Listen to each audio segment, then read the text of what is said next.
Hello friends, how you all. Welcome back to my channel empire, जहां हम बात करते हैं स्पिरिचुअलिटी की। सो फ्रेंड्स, आज हम बात करने वाले हैं शिव और शक्ति की।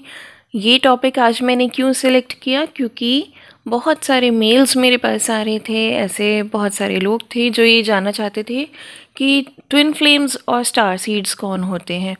तो ट्विन फ्लेम्स को लेके बहुत सारे भ्रम लोगों में इन दिनों फैले हुए हैं। कुछ लोगों ने उसको बिजनेस बना लिया है, हर अफेयर को वो ट्विन फ्लेम जर्नी बोल देते हैं, but it's not like that.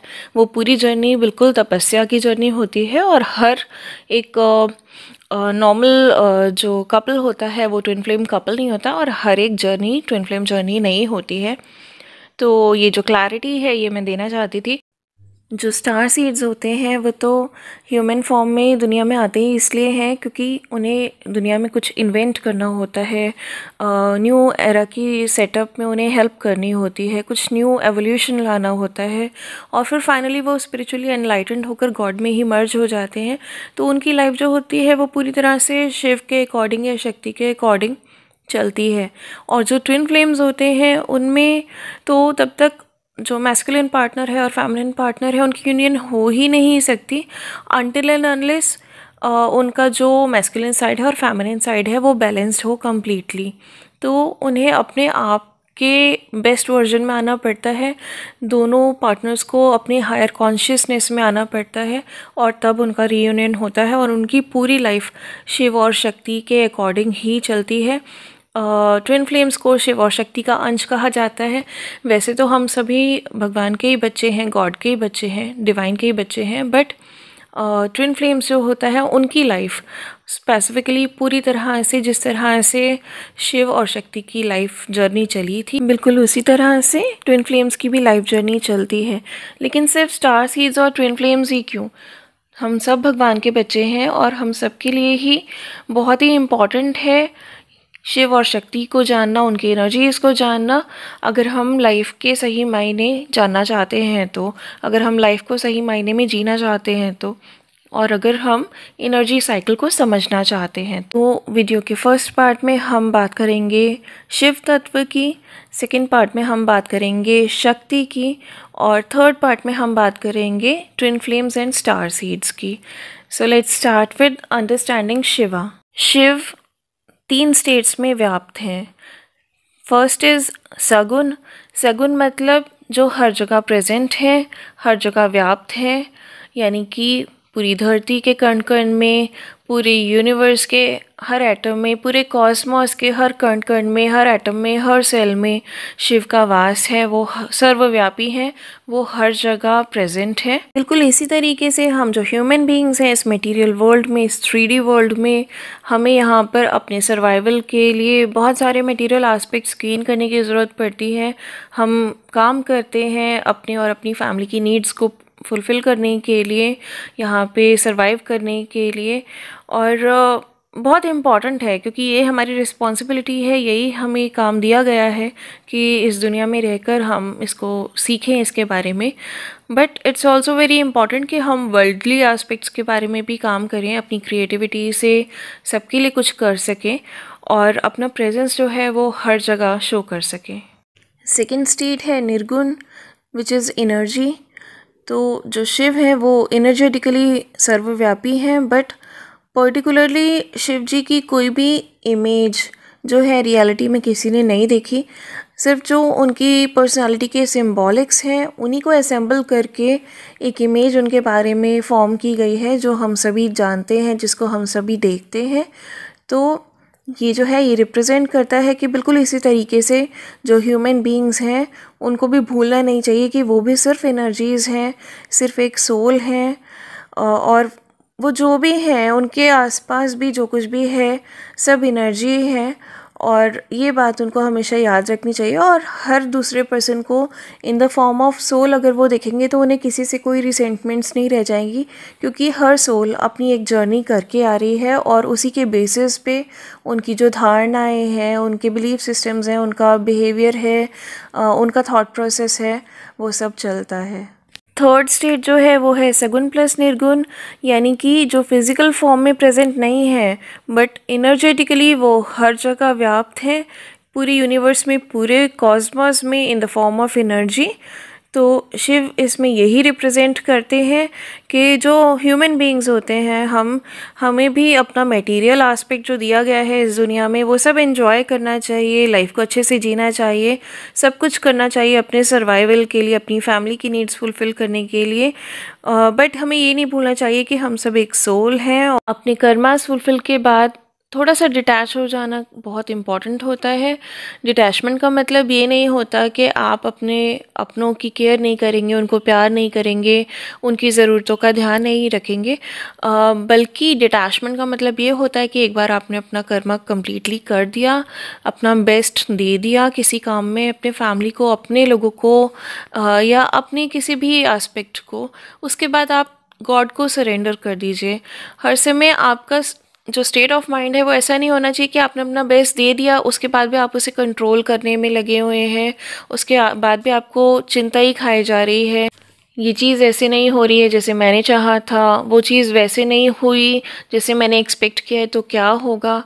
जब ये चीज़ें आप कंट्रोल ही नहीं कर सकते तो इसके लिए हर समय वरीड रहने का क्या मतलब है। तो it's very important to save your energies. एक बार आपने अपना बेस्ट दे दिया, उसके बाद आप अपनी एनर्जीज़ को सेव करके रखिए, गॉड को सरेंडर करिए, थोड़ा सा ऑब्जर्व करिए कि कैसे चीज़ें फ़्लो कर रही हैं, लाइफ को समझने की कोशिश कीजिए, एनालाइज़ करिए कि जहाँ पे आपकी एक्सपेक्टेशंस फुलफ़िल नहीं हो रही हैं या चीज़ें आपके अकॉर्डिंगली नहीं चल रही हैं, वो क्यों नहीं चल रही हैं, और फिर आप अपना फिर से बेस्ट देने की कोशिश करिए। बट चीज़ों को कंट्रोल करने की कोशिश मत करिए, उनसे थोड़े से डिटैच रहिए। डिटैचमेंट का मतलब यही है कि आपका स्टेट ऑफ माइंड हर समय चिंताओं से घिरा ना रहे। अब बात करते हैं शिव जी के आसन के बारे में, जो कि टाइगर की स्किन है।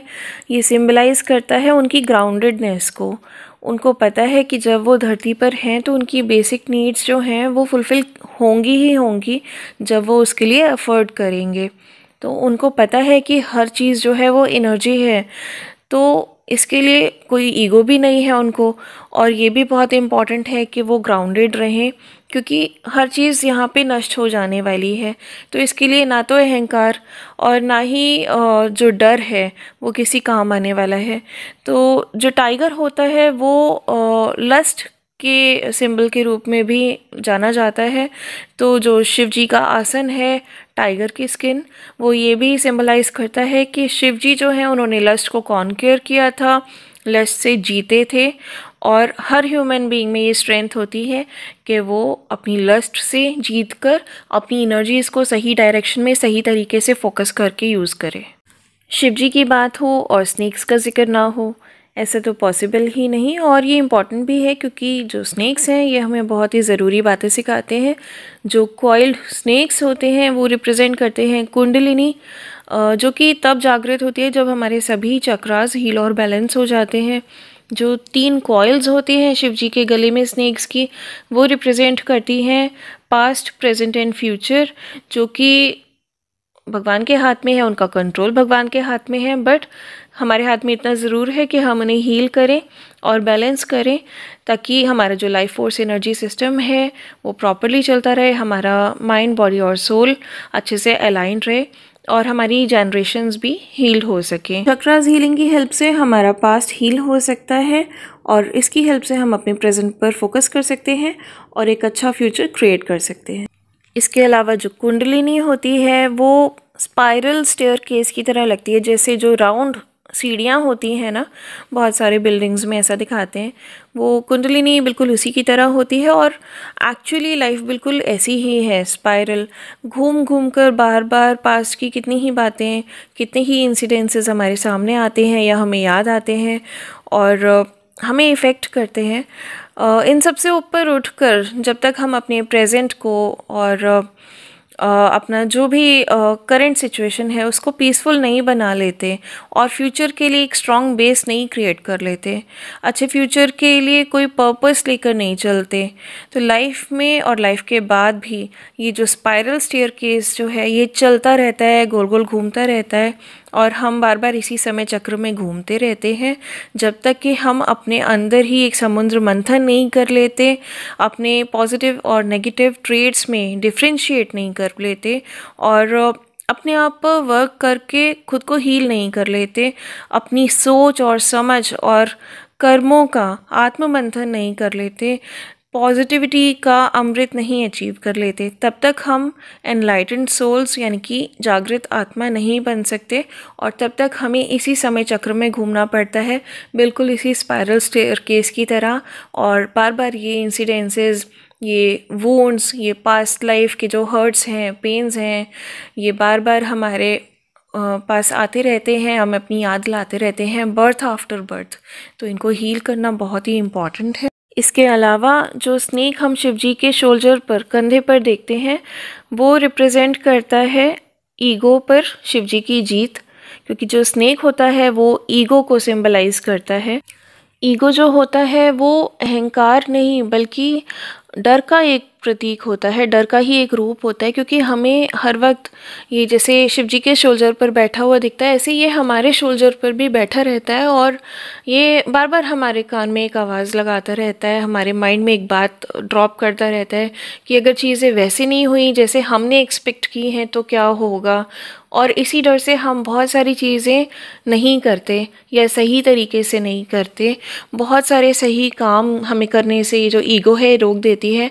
बट ये जानना बहुत ही इम्पॉर्टेंट है कि ईगो का हमारे शोल्डर पर होने का पर्पस ये है कि हम एक चेक रखें अपने ऊपर कि कहीं हम अपनी सेल्फ रिस्पेक्ट डाउन करके तो कोई चीज़ नहीं कर रहे, कहीं हम अपनी सेल्फ वर्थ को किसी डिपेंडेंसी के चलते ख़त्म तो नहीं कर रहे। बस इतना चेक रखना इम्पॉर्टेंट है। और इसके लिए जो ईगो है इसका पर्पस होता है हमारे शोल्डर पर वास करना। बट अदरवाइज़ अगर ये हमें किसी सही काम को करने से रोक रही है तो हमें बस इसे रोकना है ये कहकर कि बस यहाँ बैठकर चीज़ों को ऑब्ज़र्व करना तुम्हारा काम है, हमें हमारी सेल्फ़ रिस्पेक्ट और सेल्फ़ वर्थ को याद दिलाना आपका काम है। बट हमारे सही काम में इंटरफेयर करना और सही काम को करने से हमें रोकना is not your part of job, so sit here silently. भगवान शिव को नीलकंठ भी कहा जाता है और ये भी कहा जाता है कि शिव ही सत्य है। तो यहाँ जो ब्लू थ्रोट है यानी कि उनका नीला कंठ है, ये रिप्रेजेंट करता है इम्पॉर्टेंस ऑफ हील्ड थ्रोट चक्र। क्योंकि जब हमारा विशुद्धि चक्र यानी कि थ्रोट चक्र हील्ड हो जाता है तो ये हमें सच बोलने का साहस देता है, हिम्मत देता है। ये प्रेजेंट करता है वो एनर्जी जो लाइफ में सही डिसीजंस को बहुत ही बोल्डली और ब्रेवली सही डिसीजंस लेती है और बहुत ही क्लियरली और ट्रूथफुली लोगों के आगे अपने जो सही डिसीजंस हैं उनको प्रेजेंट करती है, उनको रखती है। उनका नीला कंठ वो एनर्जी रिप्रेजेंट करता है जो अपने सही डिसीजंस को बहुत ही ब्रेवली लेते हैं, बहुत ही क्लियरली और ट्रूथफुली सच्चाई के साथ उसे लाइफ में एप्लीकेबल करते हैं और लोगों के सामने बहुत ही इफ़ेक्टिवली अपने सही डिसीजंस को प्रेजेंट करते हैं। उन्हें ये डर नहीं होता कि लोग क्या कहेंगे और क्या सोचेंगे। जो ब्लू थ्रोट है, नीला कंठ है, वो सच बोलने की स्ट्रेंथ का प्रतीक है। जो ब्लू थ्रोट है यानी कि नीला कंठ है, ये हिम्मत का भी प्रतीक है, ये स्ट्रेंथ दिखाता है। क्योंकि जो लोग हैं वो हमें बहुत सारे हर्टफुल बातें कह जाते हैं, बहुत सारी पेनफुल मेमोरीज़ देकर जाते हैं, बहुत सारे एक्सपीरियंसेस लाइफ में ऐसे दे जाते हैं कुछ लोग जो हमारे लिए बहुत ही शॉकिंग होते हैं, हमने उनसे कभी एक्सपेक्ट नहीं किए होते। ये जो लोग होते हैं ये अपनी ज़बरदस्ती की इंटरफेरेंस से और अपनी नेगेटिविटी से हमें ऐसा फील करवा देते हैं कई बार कि हमें लगता है कि इनके बीच में रहना is like just drinking poison. हमें ऐसा लगता है जहर की तरह कि हमें ये जहर ज़बरदस्ती पीना पड़ रहा है इनकी नेगेटिविटी को झेल कर और इनके ज़बरदस्ती के इंटरफेरेंस की वजह से। बट जब शिवजी ने अपने कंठ में जो जहर है, पॉइजन है, उसको होल्ड किया तो ये सिंबलाइज़ करता है कि चाहे नेगेटिविटीज़ आपको कितना भी इफ़ेक्ट करें, कितनी भी वर्स्ट मैनर में इफ़ेक्ट करें, तब भी आपको ना तो इन्हें स्वेलो करना है और अपनी बॉडी में इफ़ेक्ट नहीं होने देना, और ना ही आपको इनको अपने दिमाग को कंट्रोल करने देना है, अपने दिमाग पर चढ़ने नहीं देना इस जहर को। आपके अंदर हमेशा इतनी स्ट्रेंथ होनी चाहिए जिससे कि आप ये जो जहर है अपने अंदर ही कंट्रोल करके रखें, अपने कंठ में कंट्रोल करके रखें और इसे अपने शब्दों में भी बाहर निकाल कर दुनिया में स्प्रेड ना करें, फैलाए नहीं। अब बात करते हैं शिव जी के त्रिनेत्र की, यानी कि थर्ड आई। जो थर्ड आई है ये रिवील करती है इम्पोर्टेंस ऑफ हीलिंग थर्ड आई चक्रा। ये जो थर्ड आई चक्रा होता है ये हमें हेल्प करता है डिफ्रेंशिएट करने में कि इल्यूजनरी वर्ल्ड जिसमें हम रहते हैं इसमें और जो 5D वर्ल्ड है यानी कि मोक्ष है या गॉड में मर्जिंग है उसके बीच में डिफरेंस क्या है। ये हमें हेल्प करता है हमारी इंट्यूशन को स्ट्रॉन्ग बनाने में और हमें अलाउ करता है कि हम हायर डायमेंशन से, हायर रिल्म से और डिवाइन से कनेक्ट हो पाएँ, उनके मैसेजेस को समझ पाएँ और अपनी इंट्यूशंस पर बिलीव कर पाएँ। यह हमें हेल्प करता है कि हम अपने जो पास्ट में जो कुछ भी हुआ उसको एनालाइज कर पाएँ, अपने प्रेजेंट पर वर्क कर पाएँ और एक वंडरफुल फ्यूचर अपने लिए क्रिएट कर पाएँ, अपनी जनरेशन्स के लिए क्रिएट कर पाएँ।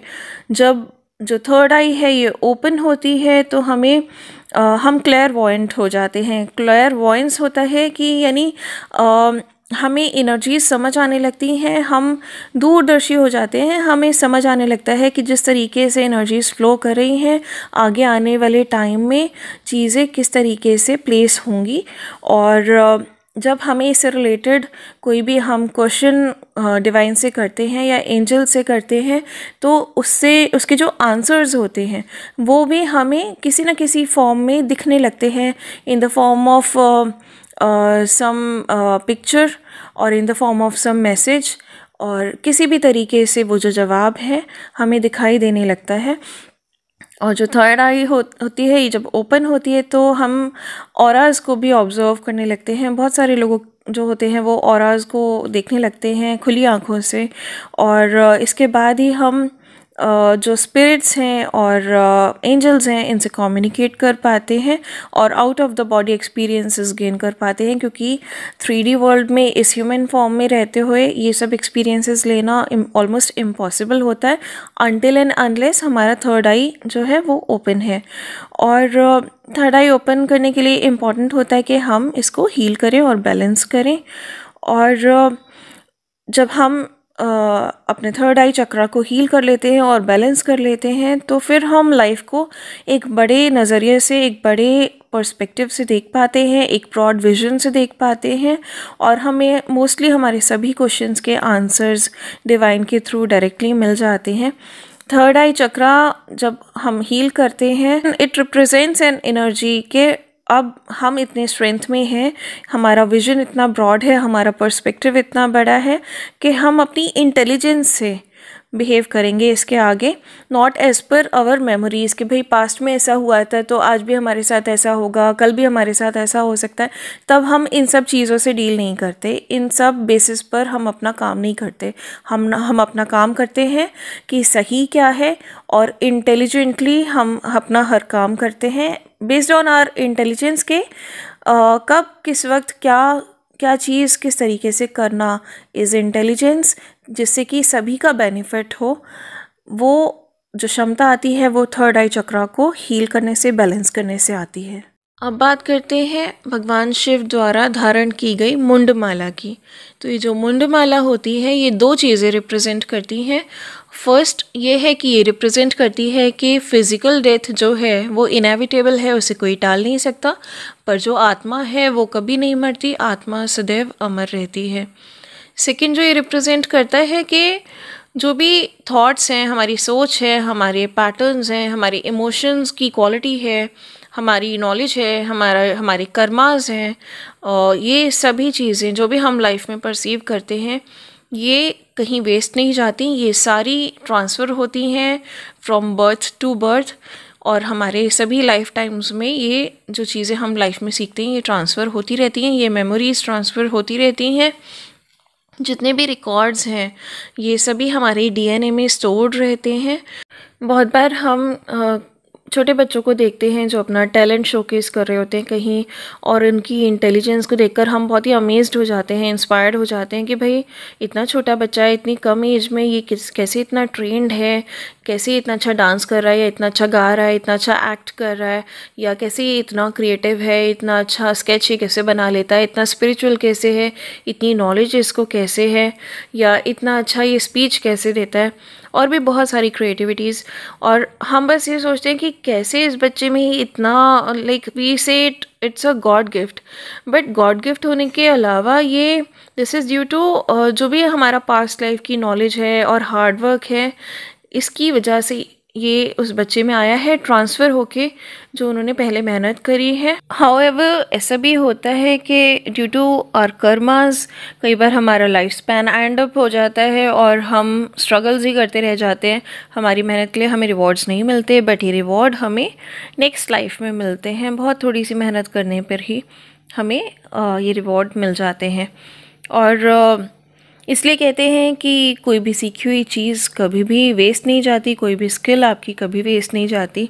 आपकी क्रिएटिविटीज़ और पैशंस भी पास्ट लाइफ से कनेक्टेड होते हैं इन अ मेजर वे। हाउएवर कुछ क्वालिटीज़ हमें हेरिडिटी की वजह से भी आती हैं, और कुछ हमारे न्यू क्रिएटिविटीज़ भी होती हैं हमें।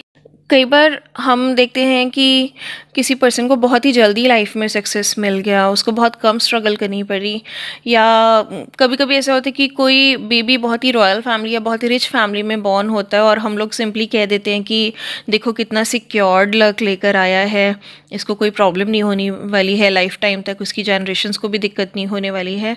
But we just don't know कि वो कितने अच्छे काम करके आया है पिछली लाइफ्स में, और हो सकता है उसे तब अपने अच्छे कर्मों का रिवॉर्ड नहीं मिला हो, उनका लाइफ स्पैन एंड हो गया हो, या उनकी वो वाली लाइफ कर्मास की वजह से स्ट्रगल में बीत गई हो, बट उन्होंने अच्छे काम करने नहीं छोड़े हों डिटैचमेंट की स्थिति के साथ, कि उन्हें कोई इच्छा भी नहीं रही हो रिवॉर्ड की, फिर भी वो मेहनत करते रहे हों, और अब उन्हें इस जन्म में रिवॉर्ड मिल रहा है आते ही आते। और हम क्या करते हैं, सिर्फ जजमेंट, जेलेसी, गॉसिपिंग, एनवियस हो जाते हैं। That's not fair. आप ये भी तो देखें कि वो पर्सन जिसको अब रिवॉर्ड्स मिल रहे हैं, उन रिवॉर्ड्स की मेंटेनेंस के लिए भी अभी भी उनको अपनी प्रेजेंट लाइफ में बहुत ही अच्छे कर्मास करने पड़ेंगे, तभी वो रिवॉर्ड्स उनके पास मेंटेन रह पाएंगे। अब कई बार क्या होता है कि हम किसी बहुत ही टफ बैकग्राउंड के पर्सन को लाइफ में बहुत ही ज़्यादा सक्सेसफुल देखते हैं, जैसे कि बहुत ही ज़्यादा ख़राब स्थिति से कुछ बच्चे निकल के आते हैं और बड़े बड़े पोस्ट पे वो आज काम कर रहे हैं, या बहुत ही सक्सेसफुल हैं लाइफ में। ये उनका हार्ड वर्क है ऑफ कोर्स, बट उनके पास्ट लाइफ का भी हार्ड वर्क है। जो भी है उनके कई बार ऐसा होता है कि कर्मा बैगेज इतना बड़ा हो जाता है कि ये जो लोग हैं इन्होंने पूरी लाइफ स्ट्रगल किया होगा, और नेक्स्ट लाइफ में आते आते भी वो बहुत स्ट्रगल करते हैं। जैसे जैसे उनके कर्मास कंप्लीट होने लगते हैं, तब जाके उनके आगे कुछ ऐसी सिचुएशंस बनती हैं जिससे उन्हें एक पुश मिलता है एक स्किल को सीखने का, उसमें मास्टरी करने का, और वो अपनी पूरी मेहनत लगाकर और उसे उस चीज़ को अचीव कर लेते हैं और बहुत सक्सेसफुल लाइफ में हो जाते हैं। और ये सक्सेस मेंटेन करने के लिए फिर से कॉन्शियसली और अनकॉन्शियसली वो अपनी लाइफ पर्पस को सर्च करते हैं, उस पर वर्क करते हैं, और अपनी जो भी स्किल्स उन्होंने मास्टर की थी वो लोगों तक पहुंचाते हैं, उसे स्प्रेड करते हैं, और अपनी क्रिएटिविटी से भी लोगों का भला करते हैं। Next we'll talk about moon. जो अर्धचंद्र हमें शिव जी की जटाओं में दिखता है, वो सिंबलाइज करता है कि जिस तरह के से मून के फेजेस चेंज होते रहते हैं, कभी वो बहुत थोड़ा सा हमें दिखता है, फिर बढ़ते बढ़ते बढ़ते वो फुल मून हो जाता है, फिर उसके बाद वो घटना स्टार्ट करता है और घटते घटते घटते अमावस आ जाती है, और इस तरह से मून के जो फेजेस हैं वो चेंज होते रहते हैं हमेशा।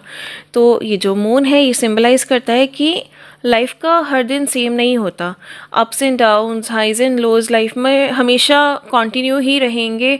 अगर हम इनसे हर समय अफेक्टेड होते रहेंगे तो हम इनसे ऊपर उठना नहीं सीख पाएंगे। इस इल्यूजनरी वर्ल्ड में हम जस्ट सीखने के लिए ही आए हैं। इस क्लास से हम ऊपर कभी नहीं उठ पाएंगे, इसमें फेल होकर इसी में बैठे रह जाएंगे अगर हम अपने अप्स एंड डाउन्स और हाइज एंड लोज को कोप अप करना नहीं सीखेंगे, उनको फेस करके उनसे ऊपर उठना नहीं सीखेंगे। तो ये जो रोलर कोस्टर है ना लाइफ का, ये तो सारी ज़िंदगी ऐसे ही घुमाता रहेगा हमें। बट हम क्या कर सकते हैं कि अपने थॉट्स, अपने वाइब्रेशंस को इतना हाई रखें, अपने कर्मास को इतना अच्छा रखें कि हम अपनी सारी जो नेगेटिविटीज़ हैं इनसे ऊपर उठ सकें।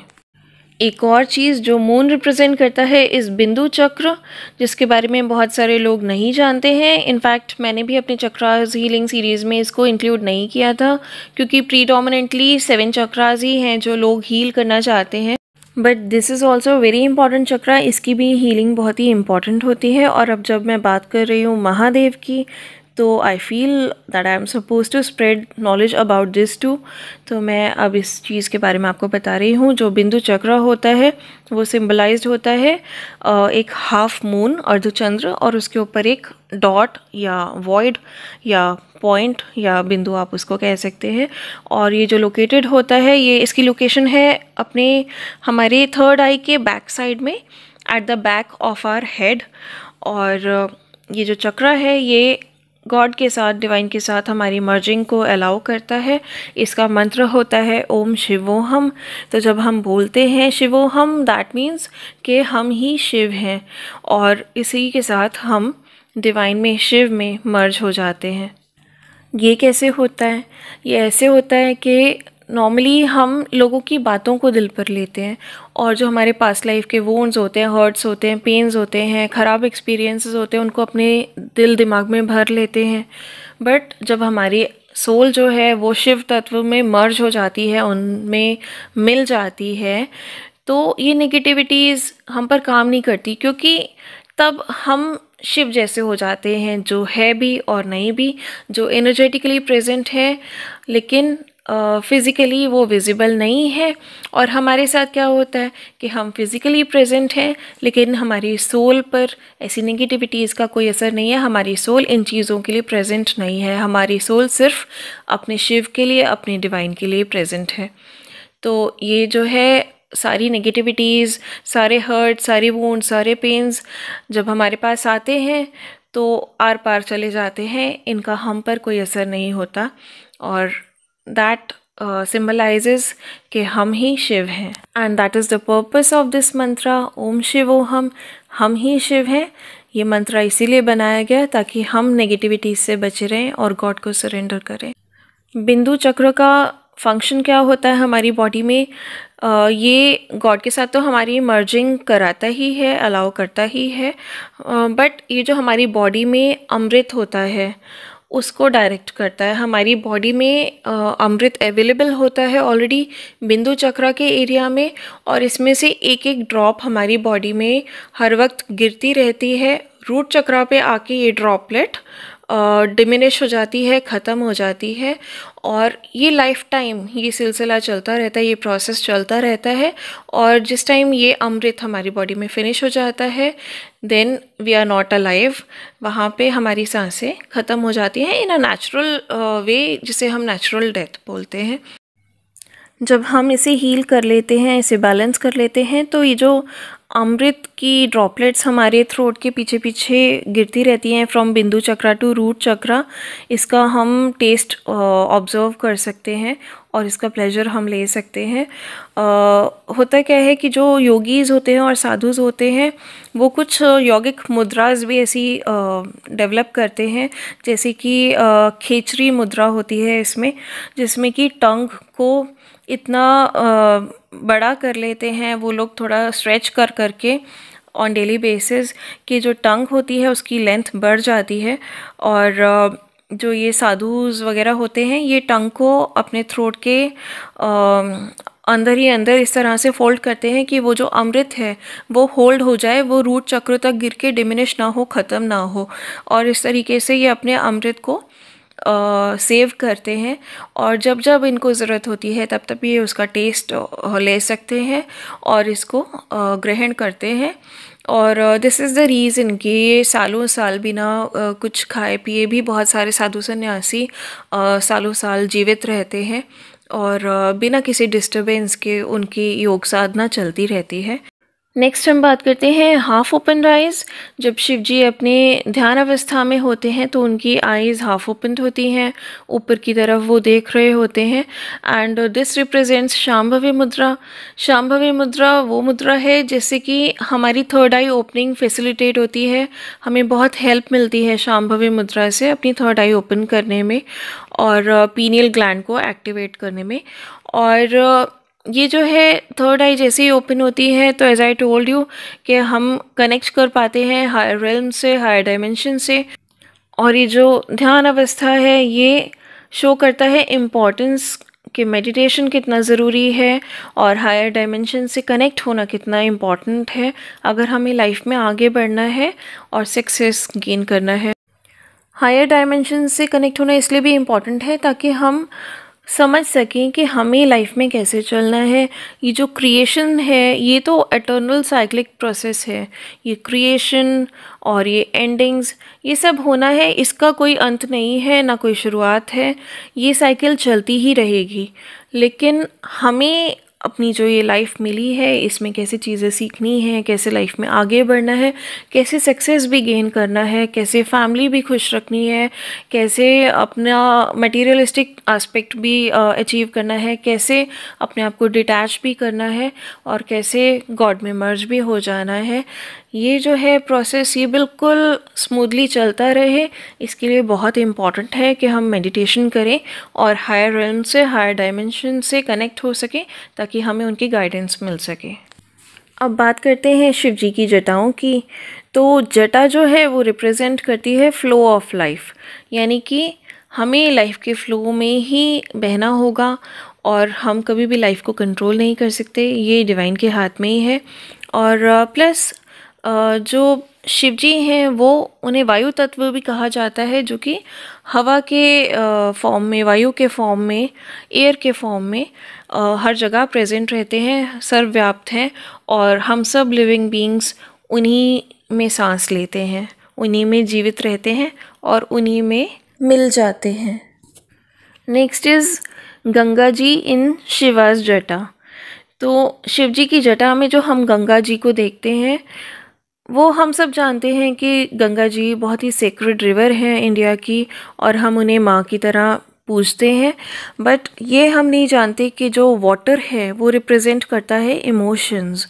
और गंगा जी जो है शिव जी की जटा में इट रिप्रेजेंट्स कि इमोशंस जो है ना वो हमेशा बैलेंस में रहने चाहिए।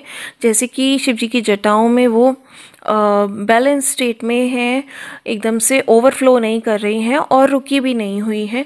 इस तरीके से जो हमारे इमोशंस हैं ये भी ना तो ओवरफ्लो होने चाहिए और ना ही सप्रेस्ड होने चाहिए, बिकॉज़ ये जो इमोशंस है ना इनको हमेशा ही बैलेंस में होना बहुत ही ज़्यादा इम्पॉर्टेंट है। ओवरफ्लो जब भी इमोशंस होंगे तो हम इनके साथ बह जाते हैं, हम डूब जाते हैं और जैसे ही हम इन्हें रिस्ट्रिक्ट करते हैं या सप्रेस करने की कोशिश करते हैं तो ये मल्टीपल इम्बैलेंसेस कॉज कर देते हैं हमारी बॉडी में, फिज़िकली भी और इमोशनली भी, मेंटली भी, क्रिएटिव साइड भी हमारी हिंडर हो जाती है, सोशली और इवन फाइनेंशियली भी हम बहुत ज़्यादा सफ़र करते हैं अगर हम अपनी इमोशंस को रिस्ट्रिक्ट करने की कोशिश करते हैं। अब बात करेंगे बॉडी स्मियर्ड इन एशेस। जो शिव जी की बॉडी होती है पूरे पे उस पे ऐश लिपटा होता है। इट सिंबलाइजेस कि ये जो मटेरियलिस्टिक वर्ल्ड है या ये जितनी भी माया है ये सब इल्यूजन है, सब झूठ है और जो अर्थ है that is like a school और हम सब यहाँ लर्निंग प्रोसेस के लिए ही हैं। जब तक हम चीज़ें लर्न कर रहे होते हैं हम स्कूल में होते हैं, जब हम चीज़ें लर्न कर चुके होते हैं वी ग्रेजुएट फ्रॉम इट और फिर हमारा एसेंशन होता है, हम इस समय चक्र से बाहर आ जाते हैं और डिवाइन में मर्ज हो जाते हैं। और डेथ जो है वो इनएविटेबल है, उसको कोई टाल नहीं सकता है क्योंकि वो इसी प्रोसेस का एक बहुत बड़ा पार्ट है। Next we'll talk about Tripund. जो 3 तिलक वाली स्ट्रिप्स होती हैं शिव जी के फॉरहेड पर उसे कहते हैं त्रिपुंड। तो let's start from the lowest strip.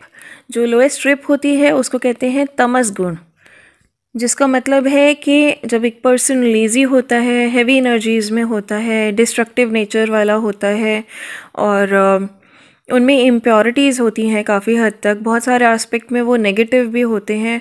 अनअवेकन्ड soul होती है वो, और अनअवेयर होते हैं एनर्जीज से, तब वो तमस गुण वाली एनर्जी में होते हैं। फिर उसके बाद उनकी अवेकनिंग स्टार्ट होती है तो वो मिडिल स्ट्रिप पर आते हैं। मिडिल स्ट्रिप इज़ कॉल्ड रजस गुण। तो रजस गुण में क्या होता है कि वो बहुत कुछ करना चाहते हैं पर उनको थोड़ा सा कन्फ्यूज़न रहता है। बहुत सारी चीज़ों में वो बैलेंस्ड होने की कोशिश करते हैं और बहुत सारी चीज़ों में वो ईगरनेस भी शो कर देते हैं। बहुत सारी चीज़ों के लिए वो पैशनेट होते हैं पर चीज़ें वर्कआउट नहीं कर रही होती हैं और वो उसका रीज़न समझने की कोशिश नहीं कर रहे होते। बहुत सारी चीज़ों में उनकी ईगो आड़े आ जाती है जब भी वो कुछ सही करना चाहते हैं, और बहुत सारी चीज़ों में उन्हें अनकंडीशनल लव चाहिए भी होता है और देना भी होता है, पर कहीं ना कहीं वो सेल्फ सेंटर्ड हो जाते हैं ड्यू टू एनी फियर या ईगो की वजह से। फिर अवेकनिंग कंप्लीट होती है और एसेंशन स्टार्ट होता है और पर्सन आता है अपर स्ट्रिप पर। अपर स्ट्रिप इज़ कॉल्ड सत्वगुण। सत्वगुण का मतलब तब जो एनर्जीज होती हैं हमारी वो हारमोनियस हो जाती हैं, काफ़ी प्योर हो जाती हैं। हम लोगों के वेलफेयर के बारे में सोचते हैं, अपना अच्छा सोचते हैं, सेल्फ़ लव करते हैं, सेल्फ़ केयर में आ जाते हैं। हमारे जो आइडियाज़ होते हैं वो डिस्ट्रक्शन बेस्ड नहीं होते, वो कंस्ट्रक्शन बेस्ड होते हैं। हम चीज़ों को बनाना चाहते हैं और कुछ भी ख़राब नहीं करना चाहते, काइंड होते हैं। हमारी क्रिएटिविटी बहुत अच्छी हो जाती है, हम बहुत बैलेंस्ड होते हैं और हम अवेकन्ड सोल होते हैं, हम एसेंडेड सोल होते हैं। इट कैन बी कंक्लूडेड कि जो तीनों स्ट्रिप्स होती हैं ये रिप्रेजेंट करती हैं अनअवेकन्ड सोल से लेकर अवेकन्ड सोल और फिर उसके बाद एसेंडेड सोल तक की जर्नी जो होती है। और ये जो फैसिलिटेट की जाती है वो थर्ड आई के द्वारा की जाती है। जब थर्ड आई बंद होती है तो हम तमस गुण वाली स्टेट में होते हैं, जब थर्ड आई हाफ खुलती है तो हम रजस गुण वाली स्टेट में होते हैं, और जब थर्ड आई कम्प्लीटली ओपन हो जाती है तब हम सत्व गुण वाली स्टेट में होते हैं, यानी कि एसेंडेड बीइंग बन जाते हैं। अब बात करते हैं रुद्राक्ष की। रुद्राक्ष रिप्रेजेंट करते हैं शिवजीज टीयर्स, उनके आंसू को रिप्रेजेंट करते हैं रुद्राक्ष। यानी कि जो लॉर्ड शिवा हैं, भगवान शिव हैं, महादेव हैं, वो इस धरती से सेपरेट नहीं है, अलग नहीं है। वो इस धरती के कण कण में विद्यमान है और हर एटम में, हर सेल में, हर कण में वो व्याप्त हैं। और जब भी यहाँ पर कोई दुखी होता है तो साथ में वो भी दुखी होते हैं, जब यहाँ पर लोग खुश होते हैं तो साथ में हमारे महादेव भी खुश होते हैं। और दिस शोज़ के Lord Shiva follows the cosmic laws. अब बात करते हैं भगवान शिव के डमरू की। तो ये जो डमरू की साउंड होती है, ध्वनि होती है, ये प्रणवमंद ध्वनि कहलाती है और ये रिप्रेजेंट करती है दो शब्द, ब्रह्म और ओम। और दोनों ही शब्द प्रेजेंट करते हैं आई एम, यानी कि मैं या स्वयं। तो जब हमने जान लिया कि हम क्या हैं, मैं कौन हूँ, तब हमें और कुछ जानने की ज़रूरत ही क्या रह जाती है। तब हमें पता चल जाता है कि हम उन्हीं डिवाइन का एक अंश हैं, उन्हीं का हिस्सा है, और तब हम उन्हीं की तरह अनकंडीशनल लव स्प्रेड करने लगते हैं, उन्हीं की तरह चीज़ों को देखने लगते हैं और सबसे काइंड रहते हैं, लोगों का अच्छा करते हैं और उन्हीं में मर्ज हो जाते हैं। Next we'll talk about Lord Shiva's trishul. तो जो 3 प्रॉन्ग्स होते हैं शिव जी के स्पेयर में, त्रिशूल में, वो रिप्रेजेंट करते हैं 3 फंडामेंटल पावर्स जिससे आप किसी भी नेगेटिविटी को किल कर सकते हैं। तो फर्स्ट इज़ इच्छा, यानी कि विल या विल पावर, एक बहुत ही स्ट्रॉन्ग डिज़ायर जिससे कि हम कोई चेंज क्रिएट करना चाहते हैं या लोगों की भलाई के लिए या समाज में बदलाव के लिए, दुनिया में बदलाव के लिए, किसी बेटरमेंट के लिए हम कुछ करना चाहते हैं, तो उसको हम कहते हैं विल। और सेकंड इज़ ज्ञान, यानी कि नॉलेज या विजडम, क्योंकि सिर्फ इच्छा होने से या विल होने से कुछ नहीं होता। जब भी हमें कोई बदलाव लाना है समाज में या दुनिया में, या किसी के लिए भी कुछ अच्छा करना है या अपने लिए ही कुछ अच्छा करना है, we need to have that knowledge. हमें उसका ज्ञान होने की ज़रूरत है, हमें बहुत सारा विजडम उसके बारे में गेन करना पड़ता है, और यहीं पर हमें रुकना नहीं होता। थर्ड पार्ट होता है क्रिया, यानी कि एक्शन। विदाउट एक्शन जो विल और नॉलेज हमारी होती है वो कोई काम नहीं करती है, वो वेस्ट हो जाती है क्योंकि आउटपुट ज़ीरो हो जाती है।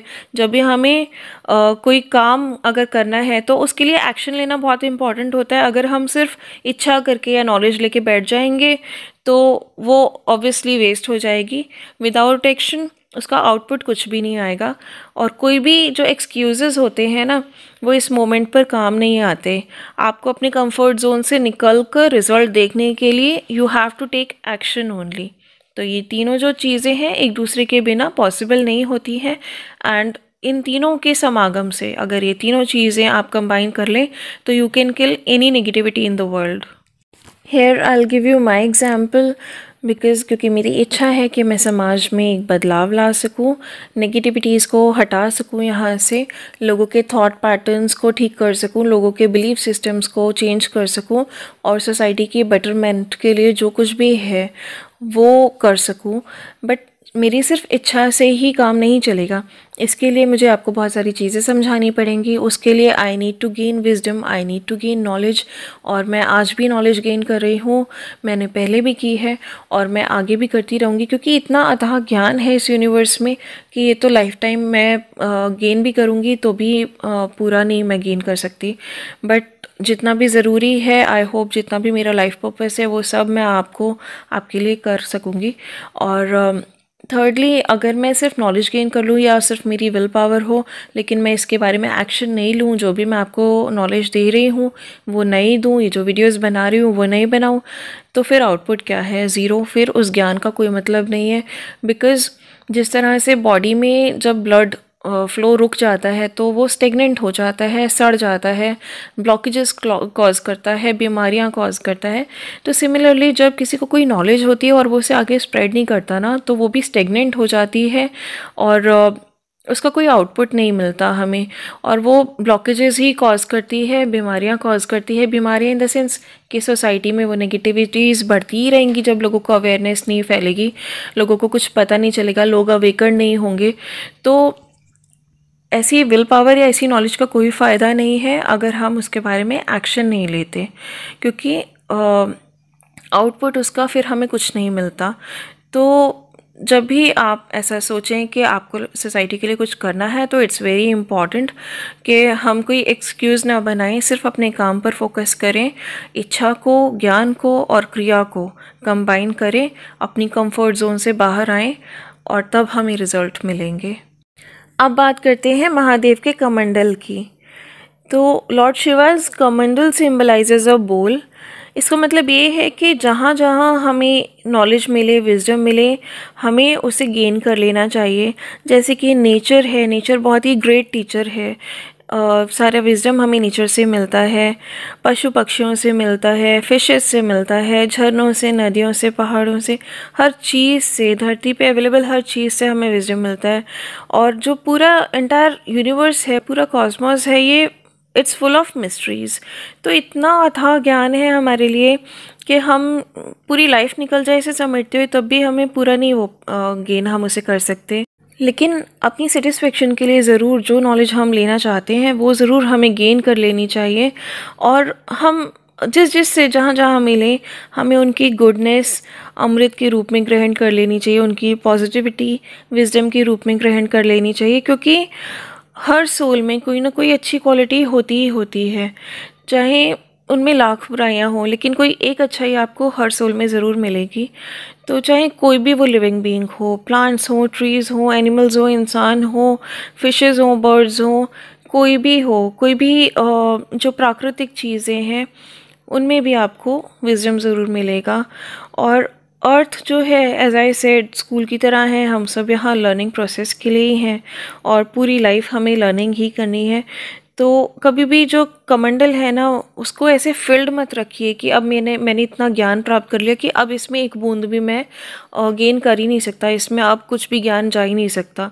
इसको हमेशा थोड़ा सा खाली रखिए, इसमें इतना स्पेस रखिए कि जब जब आपको जो जो विजडम, जो जो गुडनेस, जो जो पॉजिटिविटी और जो जो ज्ञान आपको मिले आप इसमें भरते जाइए और लाइफ में ज़्यादा से ज़्यादा विजडम अचीव करने की कोशिश करिए और उसको आगे स्प्रेड भी करिए।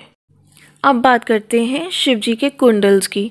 तो जो 2 टाइप के कुंडल्स जनरली शिव जी की इमेजेस में रिप्रेजेंट होते हैं वो शो करते हैं शिव और शक्ति।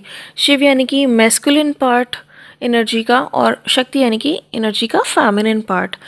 यानी कि जो प्रिंसिपल ऑफ क्रिएशन है उसमें मैस्कुलिन और फेमिनिन दोनों ही इक्वली इम्पॉर्टेंट है। तो इसीलिए दुनिया में और सोसाइटी में जो मैस्कुलिन है और जो फेमिनिन है उनको हमेशा इक्वल अपॉर्चुनिटीज़ और इक्वल राइट्स देने चाहिए, इक्वल हक देना चाहिए, इक्वल रिस्पेक्ट देनी चाहिए। और ध्यान रखना चाहिए कि कोई भी उनमें से अनवर्दी ना फील करें।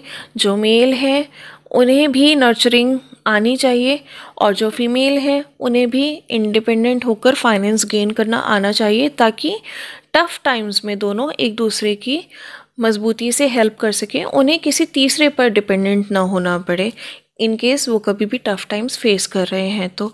और इन केस अगर उन दोनों में से कोई एक अवेलेबल नहीं भी है, जैसे कि बहुत सारी प्रॉब्लम्स ऐसी आती हैं जब 2 में से कोई एक अवेलेबल नहीं होता है, तो इन दैट केस ऐसा माइंडसेट हो जाता है प्रॉब्लम्स के चलते लोगों का कि सुसाइडल माइंडसेट हो जाता है, या बहुत ही ज़्यादा वो उनकी एम्पावरमेंट में कमी आ जाती है, बहुत ही ज़्यादा वो हर्ट्स और वुंड्स और पेन्स वो सब उनके ऊपर उनको सराउंड कर लेते हैं, उनमें नेगेटिविटी आ जाती है। बट अगर वो इतने मजबूत है कि वो अपने दोनों एस्पेक्ट को हैंडल कर सकें, यानी कि जो मेल है उनमें नर्चरिंग एबिलिटीज़ भी हैं फैमिली के लिए और फाइनेंशियल इंडिपेंडेंस भी अपनी कर रहे हैं, गेन कर रहे हैं, और जो फीमेल है वो भी ये दोनों चीज़ें कर रही है, यानी कि फैमिली की भी टेक केयर कर रही है और फाइनेंशियली भी इंडिपेंडेंट है। तो ये चीज़ जो है उनकी एम्पावरमेंट बनी रहेगी और उनमें नेगेटिविटी उनको कभी सराउंड नहीं कर पाएगी। अब बात करते हैं महादेव के नंदी जी की। तो नंदी जी जो हैं वो धर्म का प्रतीक है। इंग्लिश में अगर इसको ट्रांसलेट करेंगे तो इट बिकम्स राइटियसनेस। तो शिव जी जो हैं वो सदैव धर्म के साथ हैं और शिव ही सत्य हैं। तो राइटियसनेस जो है वो नंदी जी रिप्रेजेंट करते हैं और धर्म रिप्रेजेंट करते हैं। धर्म का मतलब यहाँ पे है कि सही काम को सही तरीके से सही इंटेंशंस के साथ करना, सो दैट बेस्ट आउटपुट मिले और कुछ वैल्यूएबल क्रिएट हो जिससे सभी का अच्छा हो, सबका भला हो। यही धर्म है and Shiva is the companion of righteousness. अब बात करते हैं माउंट कैलाश यानी कि कैलाश पर्वत की। ऐसा कहा जाता है कि कैलाश पर्वत महादेव का निवास स्थान है। तो एक्चुअली जो कैलाश पर्वत है इट इज़ अ गेटवे, कि ये एक द्वार है हायर रेल्म्स में जाने के लिए, एक पोर्टल की तरह है हायर डायमेंशंस में पहुंचने के लिए। लेकिन हम इस 3D वर्ल्ड में रहकर, इस मोह माया की दुनिया में रहकर, इस मटेरियलिज्म में रहकर कभी भी हायर रेल्म्स में कनेक्ट नहीं हो सकते। हमें एसेंट होना पड़ता है सारे वर्ल्डली मैटर्स से, सारी नेगेटिविटीज से, और तब हम गॉड में मर्ज हो पाते हैं और हायर डायमेंशंस में एसेंड होकर पहुंच पाते हैं। गॉड की फुल फॉर्म ही देखिए ना, जनरेटर, ऑपरेटर और डिस्ट्रक्टर। तो ये समय चक्र जो है ये सदा चलता रहता है। ये जन्म से मरण तक का प्रोसेस जो है ये हमेशा चलता रहता है। तो इससे मुक्त हुए बिना हम कभी भी हायर डायमेंशंस में, हायर रेल्म्स में नहीं पहुंच सकते। बट हाँ, मेडिटेशन जब हम करते हैं तो सबकॉन्शियसली हम ज़रूर हायर डायमेंशंस में कनेक्ट हो सकते हैं और हायर रेल्म्स के जो एंजल्स होते हैं या एंटिटीज़ होती हैं उनसे हम कनेक्ट हो सकते हैं। अब बात करेंगे शिवलिंग की। तो शिवलिंग जो है सबसे पहले तो रिप्रेजेंट करता है शिव जी की सगुण प्लस निर्गुण फॉर्म। जैसे कि मैंने बताया कि वो फिज़िकली प्रेजेंट नहीं है बट एनर्जेटिकली वो कण कण में व्याप्त है। और जो शिवलिंग है ये न्यूक्लियर एनर्जी रिएक्टर की तरह भी जाना जाता है। कुछ रिसर्च स्कॉलर्स हैं वो शिवलिंग को न्यूक्लियर एनर्जी रिएक्टर कहते हैं, क्योंकि कोई और सिंबल या कोई और कंस्ट्रक्शन न्यूक्लियर रिएक्टर से इतना मैच नहीं करता जितना कि शिवलिंग मैच करता है। जो शिवलिंग होता है वो 2 पार्ट्स में बना होता है। एक सिलिंड्रिकल स्ट्रक्चर होता है जो ऊपर स्मूथ ब्लैक स्टोन से बना होता है और नीचे एक स्पाउट की तरह बना होता है, जैसे कि जिसमें से जब हम जल चढ़ाते हैं तो वो निकलता है। ऊपर एक पॉट ऑफ वाटर होता है जो कि शिवलिंग के ऊपर हमेशा टंगा रहता है। उसमें से बूंद बूंद करके जल उस सिलेंड्रिकल शेप यानी कि शिवलिंग पर अर्पण होता रहता है और बहुत ही कॉन्टिन्यूस स्पेस में ये प्रोसेस चलता रहता है। ये जो पानी है ये फ्लो करता है जो नीचे स्पाउट बना होता है उसके थ्रू, और ये सिर्फ शिवजी के टेम्पल में ही होता है जहाँ के हमें तीर्थ यानी कि जो होली वाटर होता है जो हमें कंज्यूम करने के लिए बाकी टेम्पल्स में दिया जाता है, वो शिव जी के टेम्पल में ये वाला वाटर जो एक एक ड्रॉप करके जल अर्पण होता है शिव जी के शिवलिंग पर और फिर नीचे गिरता है, वो किसी भी भक्त को कंज्यूम करने के लिए नहीं दिया जाता है। और कोई भी अलाउड भी नहीं होता कि वो जो स्पाउट है जो शिवलिंग का बेस होता है राउंड, उसको प्रदक्षिणा के वक्त कभी भी क्रॉस करे। और एग्ज़ामिन भी अगर हम करें इस स्ट्रक्चर को तो ये जो सिलेंड्रिकल स्ट्रक्चर है ये exactly modern day nuclear reactor की तरह ही बना हुआ है।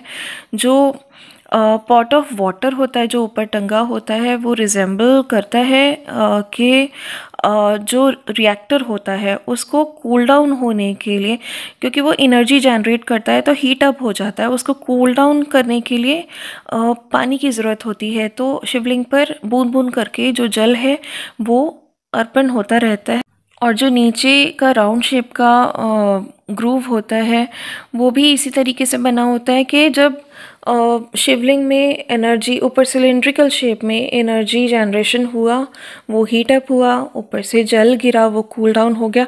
अब ये जो जल है जो नीचे सर्कलिंग करके फिर नीचे फ्लो कर जाता है वो इट्स अ पॉल्यूटेड वाटर जो कि एनर्जी जनरेशन के टाइम डिस्पोज ऑफ हुआ रिएक्टर में से, और एग्जैक्टली इसी रीज़न की वजह से ये जो वाटर है ये कंज्यूम नहीं किया जाता है क्योंकि ये पॉल्यूटेड होता है with radiations and nuclear waste. So ये जो एक्सप्लेनेशन है ये कहता है कि शिवलिंग सिर्फ एक निराकार अनसीन गॉड का सिंबल नहीं है, बल्कि ये सिंबल है न्यूक्लियर रिएक्टर का जो कि यूनिवर्सली प्रेजेंट न्यूक्लियर एनर्जी को जनरेट करता है। ये एनर्जी इतनी शक्तिशाली है, इतनी सर्वव्यापी है, ये शक्ति स्वयं शिव है और ये शक्ति शिव के द्वारा ही रचित है। और ये एक्सप्लेनेशन अपने आप में प्रूव करती है कि शिव इस धरती के, इस यूनिवर्स के, इस कॉस्मोस के कण कण में व्याप्त हैं। सो एक मैस्कुलिन जो दुनिया में रहते हुए अपने मटेरियल एस्पेक्ट्स को गेन करते हुए, अचीव करते हुए, अपनी फैमिली की नीड्स का ध्यान रखते हुए खुद को सेल्फ लव करता है, सेल्फ केयर करता है और धरती के लोगों के लिए कुछ करने का जज्बा रखता है, वो जो ग्राउंडेड है, जिसमें लस्ट नहीं है, जिसमें अहंकार नहीं है, जिसे अपनी मेहनत पर और उस ईश्वर पर पूरा भरोसा है, वो जो अपनी पास्ट की वोन्स को साथ में लेकर नहीं चलता बल्कि उनसे समझे गए लेसन्स को, लर्निंग्स को साथ में लेकर चलता है और अपनी इंटेलिजेंस से लाइफ में आगे बढ़ता है, सक्सेस गेन करता है, इस समय चक्र से ऊपर उठकर दिखाता है, वो जिसमें सच बोलने की क्षमता होती है, जो अपने सही डिसीजंस को सच्चाई के साथ बोल्डली और क्लियरली लोगों के सामने प्रस्तुत करने का, प्रेजेंट करने का जिसमें कैपेसिटी है, कैपेबिलिटी है, वो जो ईश्वर के रास्ते पर चलने के लिए सक्षम है, जो अपने पर्सपेक्टिव को, अपने नज़रिए को बड़ा करके लोगों के बारे में सोचता है, जो कि अपना विजन ब्रॉड करने के लिए, समाज की भलाई के लिए सोचता है, जो कि पुरानी सैडनेस को साथ में कैरी नहीं करता बल्कि ये देखता है कि अपनी इंटेलिजेंस से किस तरह काम करे कि सबका भला हो। वो जो पास्ट कर्मास को लेकर यहाँ पे कंप्लीशन करके ग्रेटफुल रहता है भगवान का कि जो हुआ वो अच्छे के लिए हुआ, मेरे कर्म कट गए, अब आगे जो मेरी क्रिएटिविटी है और जो भी मुझे लाइफ मिली है इससे मैं कुछ ऐसा करके दिखाऊंगा जिससे मैं सक्सेस भी गेन करूं और लोगों के लिए भी बहुत सारी इंस्पिरेशन और बहुत सारा विजडम यहाँ पर छोड़ जाऊं और अपनी अर्निंग से या अपना जो भी मैंने गेन किया लाइफ में उस सक्सेस से लोगों के लिए भी, समाज के लिए भी कुछ अच्छा भला कर सकूं। वो जो ये अच्छे से जानता है कि ये अप्स एंड डाउन्स, ये हाइज एंड लोज लाइफ में हर वक्त चलते रहेंगे। इस समय चक्र से ऊपर उठकर, इस मोह माया से ऊपर उठकर, इस इल्यूजनरी वर्ल्ड की टेंशन से, नेगेटिविटी से ऊपर उठकर एसेंट होना ही हमारी सबसे बड़ी रिस्पॉन्सिबिलिटी है। हम धरती पर यही सीखने आए हैं। वो जो ये जानता है कि धरती पर हर प्राणी को जो फ्लो चल रहा है उसी के साथ फ़्लो करना पड़ेगा, उसी फ़्लो में बहना पड़ेगा अगर उसे अपनी लाइफ अच्छे से जीनी है, सक्सेस पाना है। तो वो जो अपने इमोशंस को ना ओवरफ्लो होने देता है, ना सप्रेस करता है, उन्हें हमेशा बैलेंस में रखता है ताकि उसका हर रिश्ता और हर आस्पेक्ट हमेशा बैलेंस्ड रहे। वो जो ये जानता है कि ये मोह माया है, ये मटेरियलिस्टिक वर्ल्ड है और हम सब एनर्जीज़ हैं, हम सब यहाँ लर्निंग प्रोसेस के लिए है, और फिर भी वो अपने सारे दायित्व पूरे करता है। वो जो कभी अनअवेकन्ड था, लेकिन धीरे धीरे उसमें अवेकनिंग आई और अब वो एसेंशन प्रोसेस की तरफ है, जो कि ये जानता है कि उसे गॉड से कनेक्ट होना है, अपना भला करना है, सबका भला करना है। वो धरती पर किसी लाइफ पर्पस से आया है, किसी सोल मिशन की वजह से आया है। वो जो कि ये जानता है कि वो कॉस्मिक लॉज से जुड़ा हुआ है, सदा जुड़ा रहेगा। जब वो धरती पर है तो धरती पर उसने बहुत सारे लेसन सीखे, बहुत सारा ज्ञान प्राप्त किया, बहुत सारा विजडम गेन किया, और धरती से जाने के बाद भी वो लोगों के लिए जो काम करके गया धरती पर, उसके ज़रिए लोगों के बीच प्रेजेंट रहेगा। तो इस तरीके से वो अपनी प्रेजेंस यहाँ पर सदा के लिए बना के रख सकता है। वो जो ये जानता है कि वही भगवान का अंश है, जब उसने खुद को जान लिया और भगवान में मर्ज हो गया तो अब बाकी कुछ नहीं रह गया है। अब वो धरती पर सिर्फ लोगों का अच्छा करने के लिए है।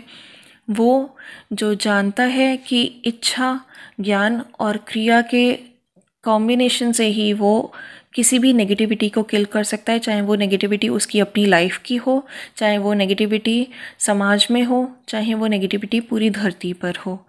वो जो हमेशा विजडम गेन करने के लिए, नॉलेज गेन करने के लिए ओपन रहता है, अलाउ करता है कि मिस्ट्रीज़ उसके सामने अनफोल्ड हो सकें, जो सदैव ईश्वर का और नेचर का और हर चीज़ का ग्रेटफुल रहता है, क्योंकि उसे हर चीज़ से कोई ना कोई ज्ञान, कोई ना कोई विजडम, कोई ना कोई अच्छाई, कोई ना कोई पॉजिटिविटी ज़रूर मिलती है। वो जो धर्म का साथ देता है, सत्य का साथ देता है, जो हमेशा सही काम को सही तरीके से, सही इंटेंशंस के साथ, यानी कि सही भाव के साथ करने में सक्षम है, और जो ये चाहता है कि वो जो भी करे वो पूरी मानवता की भलाई के लिए हो। वो जो चीज़ों को सिर्फ कहानी की तरीके से नहीं, बल्कि उनके पीछे बसे लॉजिक को समझता है, उनसे जुड़े हुए मॉरल को समझता है, उनसे जुड़ी हुई क्या बेस्ट आउटपुट मिल सकती है उसे समझने की कोशिश करता है, उससे रिलेटेड ज्ञान प्राप्त करता है, जो एनर्जीज़ को समझता है, जो दूरदर्शिता को समझता है, जो बेस समझता है कि अगर कुछ एनर्जीज़ यहाँ पर काम कर रही हैं या कुछ साक्ष्य भगवान ने यहाँ पर हमारे सामने रखे तो वो क्यों रखे, जो इन चीज़ों को जानने की कोशिश करता है, उन्हें एग्ज़ामिन करने की नॉलेज रखता है, उन्हें समझने का और लोगों के सामने प्रेजेंट करने का जज्बा रखता है, हिम्मत रखता है। वो जो हर औरत को और हर आदमी को एक नज़र से देखता है, इक्वल रिस्पेक्ट देता है, इक्वल वर्थ देता है। वो जो ये जानता है कि इस धरती पर रहकर मोह माया से परे हटना कैसे होता है, डिटैच अपने आप को कैसे करना है। जब हम अपने कर्म भूमि में हैं तो हमें अपना बेस्ट देना है, और जब हम अपना कर्म कंप्लीट कर चुके हैं तो डिटैच होकर हमें कैसे चीज़ों को ऑब्जर्व करना है और धीरे धीरे धीरे डिवाइन में मर्ज हो जाना है। जो ईश्वर की तरह ही अनकंडीशनल लव में बिलीव करता है, जो मैस्कुलिन ये सारी बातें सीख जाता है, समझ जाता है, जो अवेकन्ड होता है, जो एसेंडेड होता है, वही मैस्कुलिन सही मायने में डिवाइन मैस्कुलिन है, सही मायने में वही शिव का अंश है। फ्रेंड्स, इस वीडियो में मैंने जो कुछ भी बताया है और इसके नेक्स्ट वीडियोस में मैं जो भी बताने वाली हूँ, ये मेरा अपना पर्सपेक्टिव है शिव और शक्ति को देखने का, और मुझे इसलिए इम्पॉर्टेंट लगता है ये वीडियोस शेयर करना क्योंकि कहीं ना कहीं अनअवेयरनेस जब अपना ये रूप दिखाती है कि हमारी सोसाइटी में और हमारे थॉट पैटर्न में, हमारे बिलीफ सिस्टम्स में इतना ज़्यादा प्रॉब्लम है, जो कि इतने डिजीज़ का और इतने सारे क्राइम्स का रूप ले बैठा है, तो इसको इरेडिकेट करने के लिए बहुत इम्पॉर्टेंट है अवेयरनेस को स्प्रेड करना। जो पहले ज़माने में ऋषि मुनि होते थे, संत महात्मा होते थे, साधु सन्यासी होते थे, वो कहानियों के ज़रिए हमें ये सब नॉलेज देने की कोशिश करते थे।